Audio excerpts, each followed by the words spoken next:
paciência para ouvir a voz de Deus ao seu coração essa noite, em nome de Jesus. Mateus capítulo 1, versículo 1 diz assim: livro da genealogia de Jesus Cristo, filho de Davi, filho de Abraão. Abraão gerou a Isaque, e Isaque a Jacó, Jacó a Judá e a seus irmãos. Judá gerou de Tamar a Pérez e a Zerá. Pérez gerou a Esrom, Esrom a Arão. Arão gerou a Aminadab, Aminadab a Nasson, Nasson a Salmão. Salmão gerou de Raabe a Boaz. Este de Rute gerou a Obed, e Obed a Jessé. Jessé gerou o rei Davi, e o rei Davi a Salomão, de quem fora mulher, da que fora a mulher de Urias. Salomão gerou a Roboão, Roboão a Abias, Abias a Asa, Asa gerou a Josafá, Josafá a Jorão, Jorão a Uzias, Uzias gerou a Jotão, Jotão a Acás, Acás a Ezequias. Ezequias gerou a Manassés, Manassés a Amon, Amon a Josias. Josias gerou a Jeconias e seus irmãos no tempo do exílio na Babilônia. Depois do exílio na Babilônia, Jeconias gerou a Salatiel e Salatiel a Zorobabel. Zorobabel gerou a Abiúde, Abiúde a Eliaquim, Eliaquim a Azor. Azor gerou a Sadoque, Sadoque a Aquim, Aquim a Eliúde, Eliúde gerou a Eleazar, Eleazar a Matã, Matã a Jacó. E Jacó gerou a José, marido de Maria, do qual nasceu Jesus, que se chama o Cristo. De sorte que todas as gerações, desde Abraão até Davi, são 14. Desde Davi até o exílio na Babilônia, 14. E desde o exílio na Babilônia até Cristo, 14. Amém? Você pode se assentar. Senhor Deus, graças te dou, Senhor, pela tua palavra. Ó Deus, usa-me por tua bondade e misericórdia, Senhor. Portanto, se tu me usares, a glória é sua, Senhor, a honra é sua. Tudo é entregue a ti, Senhor, em nome de Jesus. Amém. Amados irmãos, com certeza, se nós fizermos uma pesquisa aqui, certamente você vai saber o nome dos seus pais. Os seus pais, quem aqui conviveu com seus pais, vai saber o nome do seu pai e da sua mãe. Uma outra grande porcentagem, talvez nem todos, vão saber o nome dos seus avós. Uma porcentagem menor vai saber o nome dos seus bisavós. E talvez a minoria aqui vai saber o nome do seu tataravô, da sua tataravó.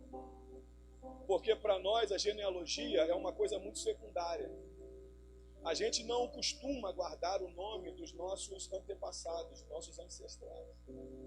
Mas para o judeu a situação é um pouco diferente. A Bíblia, por exemplo, ela é cheia de genealogias no Antigo Testamento. Gênesis capítulo 5 aparece a primeira genealogia. Você também encontra a genealogia em Números capítulo 1. No livro de Esdras capítulo 10 também tem a genealogia. No livro de 2 Crônicas você encontra algumas genealogias. No livro de Reis também você encontra algumas genealogias. Porque de fato os judeus eles tinham isso muito no seu modo de vida, guardar os seus antepassados. Isso tinha motivo. A genealogia ela servia para poder saber quem seria rei. Não é qualquer pessoa que poderia ser rei. E para ser rei, tinha que se consultar a genealogia. Não somente isso, também se consultava a genealogia por causa de status social. A pessoa ela era rica, e não era rica porque ela conseguiu o dinheiro de uma forma para outra, ganhou num jogo desse de azar, não. A riqueza geralmente era fruto de herança. E o primogênito tinha herança dobrada. Então sabia-se como aquela pessoa ela era rica. Se um pai tinha 10 filhos, dividia a herança em 11. Dava 2 partes para o primogênito e as outras 9 dividia igualmente.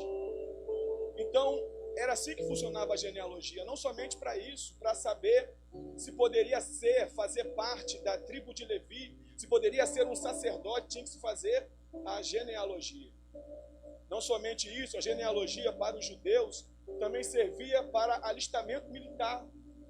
Para fazer parte do exército, para guerrear, era feita a genealogia. Então sabia quantos levariam ali de Issacar, quantos levariam de Neftali, quantos levariam de Ruben, quanto levaria de Judá, quantos eram os guerreiros que iriam de cada tribo para a guerra. Então a genealogia é extremamente importante. Aqui na genealogia de Jesus, você percebe que ela vai a Abraão, não vai ao bisavô, não vai ao tataravô, vai a muito mais distante. O Novo Testamento tem apenas 2 genealogias. Genealogias em Lucas capítulo 3, e ela é ascendente, ela começa em Jesus, e ela vai terminar em Adão.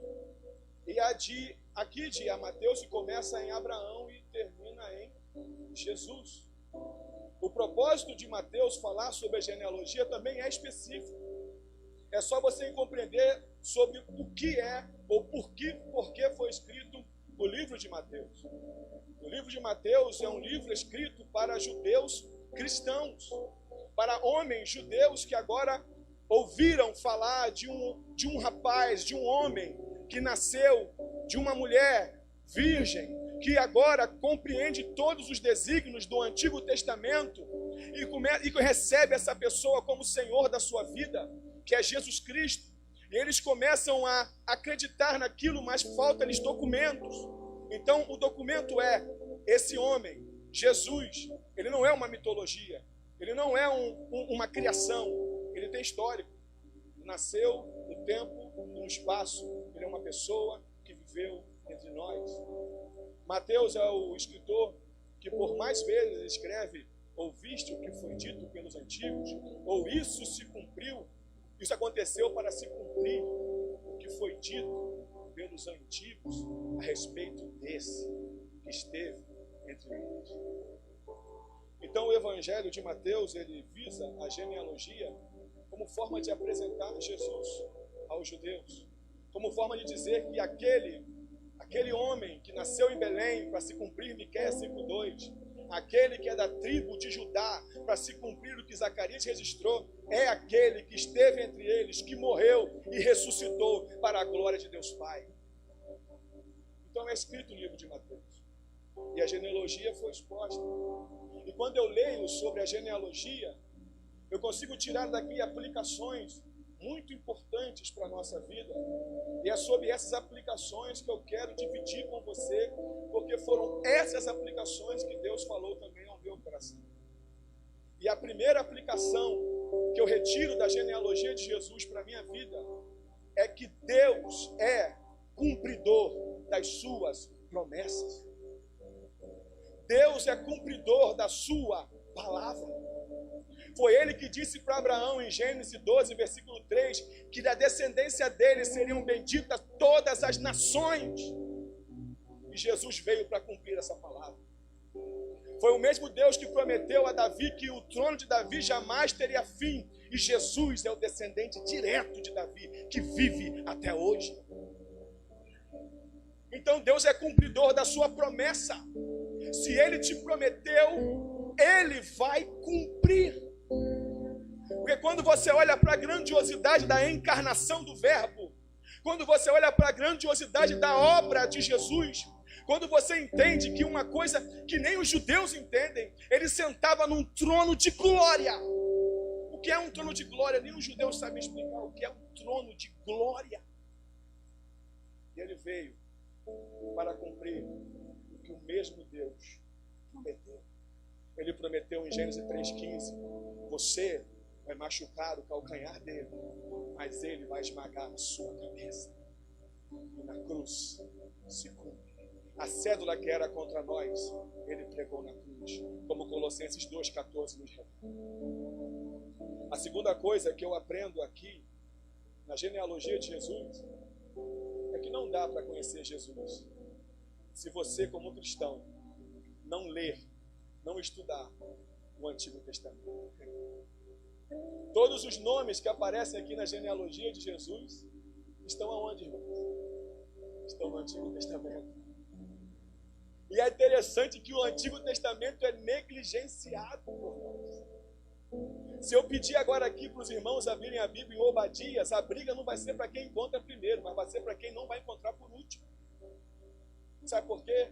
Porque nós não temos prática em estudar o Antigo Testamento, em ler o Antigo Testamento. Quem aqui aparece na genealogia de Jesus que faz parte do Novo Testamento, de maneira direta, que nasceu no Novo Testamento? A resposta é nenhum. Porque segundo Hebreus capítulo 9, versículo 14 ao 16, o Novo Testamento, só pode haver um Novo Testamento com a morte do testador. Só há Novo Testamento quando Jesus morre. E nós negligenciamos o Antigo Testamento porque há textos difíceis, porque há textos complicados. Então prefere-se ignorar o que foi escrito. Mas aqui na genealogia de Jesus eu aprendo que se eu quero conhecer Jesus melhor, se eu quero conhecer sobre Jesus, eu tenho que ler o Antigo Testamento. É no Antigo Testamento que está escrito em Miqueias 5:2, de ti, Belém, vai vir aquele que é desde a eternidade. É no Antigo Testamento, em Isaías capítulo 9, que está escrito que um menino se nasceu, um filho se nos deu. Qual será o nome dele? Maravilhoso, Conselheiro, Deus forte, Pai da eternidade, Príncipe da paz. É no livro de Isaías que está escrito que a virgem conceberá e dará luz a um filho.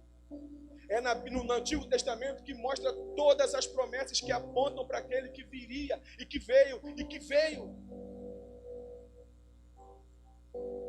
A genealogia nos apresenta que é necessário olharmos para o Antigo Testamento, porque lá nós vamos encontrar Jesus. É interessante que as igrejas novas, os novos segmentos eclesiológicos que nós temos hoje, eles não leem o Antigo Testamento, porque é difícil demais pregar em Êxodo 32. Quando Moisés olha para os levitas e fala, cada um pega a sua espada aí e mate as pessoas que se revoltaram e se voltaram para a idolatria. É difícil falar sobre isso. É difícil até pregar com honestidade textos do Antigo Testamento. Dizer que o amassar do barro, lá em Jeremias 18, significava ir para a Babilônia, ficar lá 70 anos, ter as mulheres morrerem, serem mortas e acontecerem as mais diversas aberrações. É difícil ouvir isso. Mas é preciso falar para mostrar um Deus que, assim como Ele não tolera o erro, a sua igreja também não pode tolerar. Que bênção, né? Quando eu olho para cá, eu vejo na história, você tem no primeiro, no segundo século, do segundo para o terceiro século, um homem chamado Marcião. Marcião, ele pega a Bíblia que os escritos que nós temos acesso, e ele diz, não pode haver um Deus no Antigo Testamento. O Deus que eu conheci no Novo Testamento não é o mesmo Deus do Antigo Testamento. Então ele pega todo o livro do Antigo Testamento, Marcião, e ele retira, não vamos usar esse livro aqui. Ele vai para o Novo Testamento e ele diz, não vamos usar Mateus, não vamos usar Marcos, não vamos usar Mateus, não vamos usar Marcos, não vamos usar João. Também não vamos usar Tiago, não vamos usar Apocalipse, não vamos usar Hebreus, não vamos usar Judas. Na Bíblia de Marcião só existia o livro de Lucas e as 3 epístolas de Paulo. Não se engane. A maioria das igrejas hoje que dizem, nós somos a igreja do tempo da graça, são igrejas que aboliram os seus estudos o Antigo Testamento. Baseado na genealogia de Jesus, eu entendo que é impossível você conhecer Jesus completamente se você não estudar sobre a origem, sobre a genealogia, as pessoas que vieram, que são as pessoas que vieram antes. Eu olho também para cá, para a genealogia, eu percebo que a graça de Deus, ela não faz distinção entre homem, mulher, estrangeiro. A graça de Deus, ela alcança todos. Quando eu vejo aqui pecadores completamente desviados, completamente distanciados do que nós vemos como certo, Nós vemos uma mulher chamada Tamar, um homem chamado Judá. Gênesis capítulo 38 vai falar a história dessas pessoas. Tamar, ela se casa com o filho de Judá. O filho de Judá comete coisas erradas contra Deus e é morto pelo próprio Deus. Então ela se casa com Onã. Onã também, por soberba, comete pecados contra o próprio Deus. Não foi contra Tamar que ele pecou contra Deus. Deus também o mata, é Deus quem mata. Não foi um acidente, pastor José. Não foi um infortúnio. Foi o próprio Deus que o fez. É difícil ouvir isso, né? Mas está no Antigo Testamento. É por isso que é difícil. E agora Tamar, ela fica solteira porque ela está viúva de 2 pessoas. Então Judá fala para ela: olha só, fica tranquila, eu tenho um filho mais novo aqui. É a lei do levirato. Você, no caso, é a lei do levirato que nós conhecemos hoje. Você fica esperando e quando esse filho mais velho, mais novo, tiver em condições, ele vai se casar com você. Sendo que isso não acontece. Judá não faz isso, não cumpre a sua palavra. E no encontro, ela se faz de prostituta. Eles dormem juntos e nascem um casal. Nascem gêmeos, Pérez e Zerá. É tão honesta a genealogia de Jesus que não retira isso. Não tira isso da história. Não tira. A Bíblia, ela não encobre os erros das pessoas. E é isso que me faz me deleitar, confiar e beber muito mais nessa fonte. Não tem compromisso com o que você vai achar que não deveria estar lá. O que eu vou achar que não deveria estar lá. Ela vai dizer: foi assim e pronto. E nós vemos um Deus que, mesmo diante dessas falhas e erros, Ele estende a sua mão de graça. E Ele utiliza essas pessoas no tempo para poder cumprir o seu propósito. É um Deus de graça. Nós temos na mesma genealogia uma outra mulher chamada Raabe, uma mulher que morava na muralha de Jericó, morava por Jericó, uma mulher prostituta, mas que agiu por fé. Hebreus vai dizer que o que ela fez foi com fé. Ela guardou os espias que vieram para tomar Jericó por fé. Também está aqui na genealogia. Não somente Raabe, nós temos um outro nome, o nome de uma moabita, chamada Ruth, que era de fato, o povo moabita eram inimigos de Israel, historicamente falando. Não dá para entrar nos pormenores por causa da hora. Eram inimigos de Israel, mas Deus, Ele não vê como inimigo as pessoas que se rendem a Ele. Nós éramos inimigos de Deus até o dia em que Deus nos achou e nós dizemos não ao mundo, e sim a Ele. Então Ruth, uma moabita, de um povo inimigo de Deus, agora faz parte também da genealogia. Não somente Tamar, não somente Ruth, mas também Betseba, uma mulher que era casada com Urias, tinha o seu compromisso, mas se envolveu num relacionamento extraconjugal com o rei Davi. Ela também está aqui na genealogia. Pecados que eu e você consideramos graves, e nós muitas das vezes nos afastamos, nos distanciamos, fugimos da misericórdia de Deus por causa da nossa justiça própria. Se você pecou contra Deus, se você errou contra Deus, Isaías capítulo 1, versículo 18 diz que ainda que o seu pecado seja vermelho como o carmesim ou negro como o escarlate, é Ele que faz branco como a neve. Quando eu olho aqui para a genealogia de Jesus, uma das coisas que eu aprendo aqui, que para mim são as que mais me comovem, eu aprendo aqui que ser usado por Deus é uma coisa tão comum, mas tão comum, e que eu e você perdemos muito tempo buscando apenas isso. Eu preciso explicar isso melhor para você. Eu espero muito em Deus que eu consiga explicar direito isso. Aqui, na genealogia de Jesus, você tem o pai da fé. O pai da fé é Abraão. Mas aqui também você tem o pai da divisão. Você sabe quem é o pai da divisão? Roboão. Israel estava unido. Existia, primeiro rei de Israel foi Saul. Saul reinou 40, uns vão dizer 42 anos. O segundo rei que reinou foi Davi, reinou 40 anos. Reinou sobre todo Israel. O terceiro rei que reinou foi o Salomão, também reinou por 40 anos. Aparece Roboão na história, filho de Salomão. Isso o povo vai dizer, olha só, o Salomão está pesando a mão na gente aqui.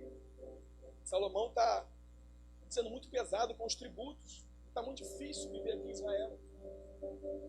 Nos ajude. Diminui aí o fardo, diminui a carga. Ele vai consultar os anciões do reino, né? Ele vai consultar as pessoas mais experientes. As pessoas que realmente viveram situações e têm conselhos para dar. As pessoas que muitas das vezes são ignoradas e menosprezadas. Os mais novos, como Roboão fez. Eles falam, olha Roboão, realmente faça isso, atenda ao que o povo está falando, atenda o que o povo está dizendo, diminui a carga, diminui o fardo. Mas não era o que o Roboão queria ouvir. O Roboão não queria ouvir aquilo, ele queria ouvir outra coisa. Então ele foi para os amigos, para os jovens, da mesma faixa etária de idade dele, que brincavam com ele, que comiam com ele. Amigos que viram para ele e falam, olha, fala para esse povo que o seu dedinho mindinho é mais grosso do que o dedão do seu pai. Fala para esse povo que se, assim como o seu pai feriu com cordas, você vai ferir com serpentes e escorpiões. O pai da divisão. Quantas pessoas não foram usadas por Deus para vocês, sequer faziam parte do rebanho de Deus, hein? Quantas pessoas Deus não usou para abençoar a tua vida, que sequer faziam parte do rebanho, que talvez fossem até de outras religiões, e Deus usou. Você sabe por que Deus usou essas pessoas para você? Porque Deus usa quem quer, a hora que quer, a maneira como Ele quiser. Então Deus pode usar um viciado, Deus pode usar um drogado, Deus pode usar um macumbeiro, seja lá qual religião for. Deus pode usar qualquer pessoa para você. Pode usar para te abençoar, para te aconselhar, para abrir teus olhos. Agora tem uma coisa que eles não podem ter. E é isso que eu e você devemos ter. Intimidade com Deus. Buscar intimidade com Deus é uma coisa que poucas pessoas fazem. As pessoas dobram o joelho e falam, Senhor, eu quero ser usado por Ti, Senhor. Eu quero ser usado para tocar essa geração. Eu quero ser usado, Senhor, no que o Senhor quiser. Eu quero ser usado por Ti. E os louvores manifestam isso. Como um farol que brilha à noite, como fonte sobre as águas, como abrigo no deserto, como seta que acerta o alvo. Eu quero ser usado. Pois bem, todo mundo que tem intimidade com Deus é usado por Deus. Mas nem todo mundo que é usado por Deus tem intimidade com Deus. Pessoas que têm intimidade com Deus não leem a Bíblia só na igreja, irmãos. Pessoas que têm intimidade com Deus não oram só na igreja. Pessoas que buscam intimidade com Deus não ficam apenas aqui no culto agindo como cristãos, mas no seu íntimo, quando ninguém está te vendo, quando ninguém está te olhando, quando você não tem testemunhos, é ali que você age como um verdadeiro cristão. A Bíblia fala no livro de Juízes, capítulo 13, sobre um homem muito usado por Deus, Sansão. Sansão foi usado por Deus. Sansão foi usado por Deus para atacar fogo na serra dos filisteus com a cauda das raposas. Sansão foi usado por Deus para carregar os portões de Gaza nas costas. Sansão foi usado por Deus para poder ferir 1000 filisteus com uma queixada de jumento. Mas você não vai ver Sansão orando. Você não vai ver Sansão buscando. Você não vai ver Sansão implorando a Deus por nada. E Sansão tem uma queda muito grande, porque ele, ao invés de buscar a Deus, ele se deitava no colo de quem aparecia para ele. Até o dia em que a queda veio, ele buscou intimidade com Deus. Então ele na festa dos filisteus, ele se encosta nas duas pilastras e ora: Senhor, Senhor, pelo menos uma última vez, Senhor, me dê a força que um dia o Senhor me deu. E ali, naquele momento, Deus trouxe a força para aquele que buscou intimidade. Durante toda a história, do capítulo 3 ao 16, você não vai ver Sansão dobrando o joelho para orar. Você não vai ver Sansão fazendo nada disso. Você vai ver Sansão confiando no seu próprio talento. Você vai ver Sansão confiando na sua própria força. Você vai ver Sansão confiando em si mesmo. Me amarra que eu vou me desamarrar. Olha, a mulher está vindo, os filisteus, não se preocupe, fica de lado que eu vou resolver. Mas quem tem intimidade com Deus não confia em si mesmo. Atos capítulo 16 mostra Paulo e Silas numa prisão. Os dois amarrados por mãos e pés. Os dois sem saber o que fazer. Pessoas que buscam apenas ser usadas por Deus em momentos como esse desespera. Mas sabe o que Paulo e Silas fizeram? Vamos orar, vamos louvar, vamos cantar, porque o mesmo Deus que nos permitiu chegar aqui é o Deus que tem poder para nos tirar daqui. Aleluia. Por isso busque intimidade com Deus, meu irmão. Pare de buscar ser usado. Não precisa você buscar ser usado. Não precisa você buscar isso, não. Sabe por quê? Busque intimidade, que Deus vai te colocar na brecha. Busque intimidade, que Ele vai te usar. Ele não vai te usar naquilo que você quer ser usado. Ele vai te usar naquilo que Ele quer usar você. E vale muito mais para nós ser usados por Deus, para estar no lugar que Ele nos colocar, do que nós pedirmos: Senhor, me usa. E depois de ser usado, a soberba entrar no coração.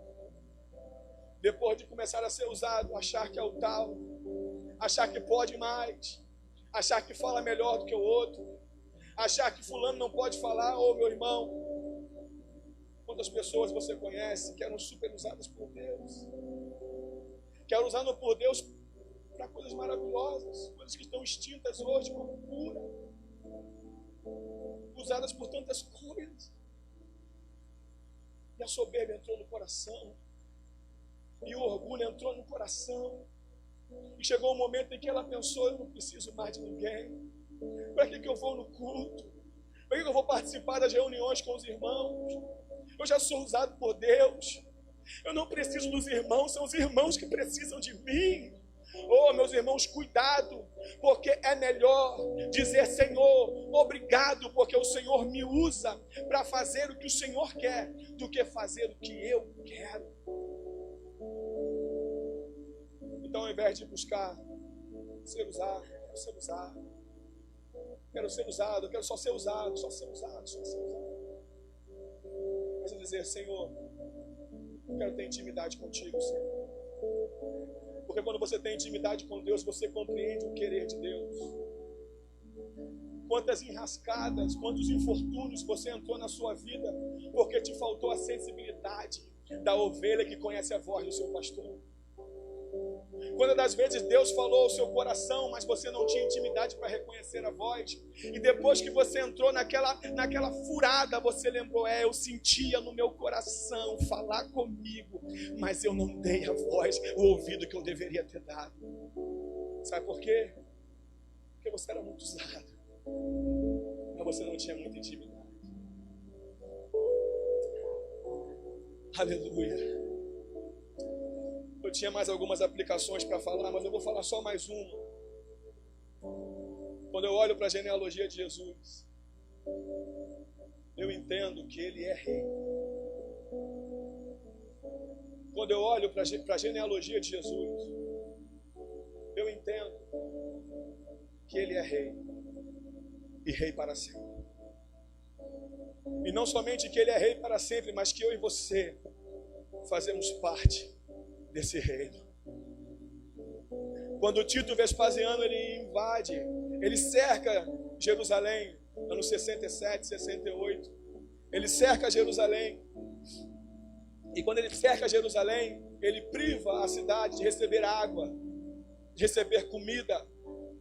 Historicamente foi um momento muito triste da história, aonde mães chegaram a matar os seus filhos e dividir com as famílias como comida, como alimento, onde as pessoas comiam dos seus próprios excrementos, bebiam da sua própria urina, aonde as pessoas não tinham nenhum tipo de salubridade dentro da cidade, porque os portões estavam cercados, não se podia sair para comprar, não se podia sair da cidade, quem saía era morto ou era preso. No ano 70, Jerusalém é invadida. No ano 70, o templo é destruído. No ano 70, sacrificam-se porcos dentro do templo. O templo é profanado. E a coisa que ele destruiu completamente foi a genealogia do povo judeu. Não há uma outra genealogia confiável que nós podemos afirmar sem ser as registradas no Evangelho. Então, as duas genealogias confiáveis são a de Mateus 1 e Lucas 3. E em todas as duas comprovam que Jesus é Rei para sempre. Que Jesus é Senhor para sempre. Porque hoje no céu não tem um fantasma. A Bíblia diz que ele ressuscitou. E quando ele aparece para Tomé, ele fala assim: encosta aqui na minha mão. Está vendo os furos? Veja que um espírito não tem carne nem ossos como eu tenho. Então não ressuscitou um espírito, ressuscitou um homem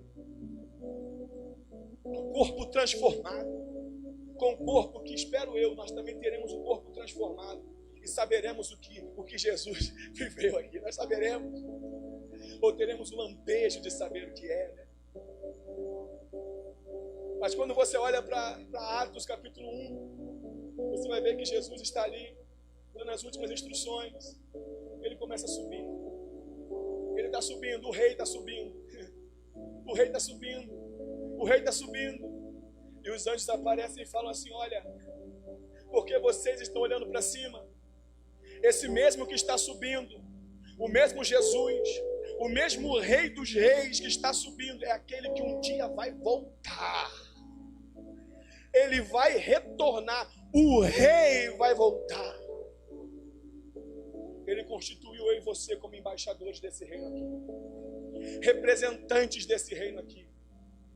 Quando eu olho para a genealogia de Jesus, eu vejo que ele é Rei dos Reis e Senhor dos Senhores.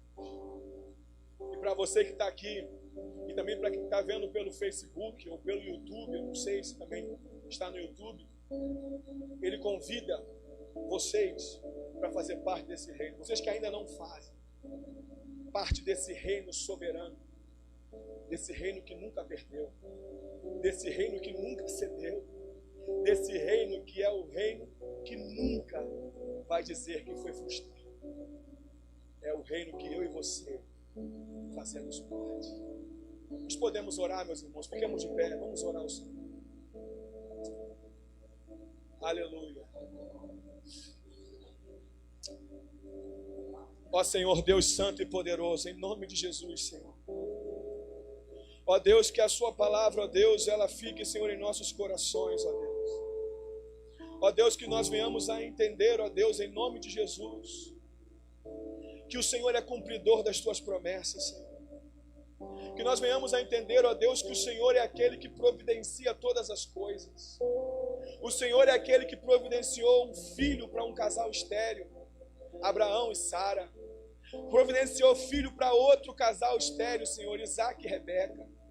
O Senhor é aquele que providenciou, Senhor, refúgio para uma Israel que chegou a ficar oprimida e escrava na Babilônia. O Senhor é aquele que guarda. O Senhor é aquele que transforma, Senhor. Ó Deus, eu te peço em nome de Jesus, pelo poder que há no teu nome, ó Pai, que nós venhamos buscar, ó Deus, ter intimidade contigo, Senhor.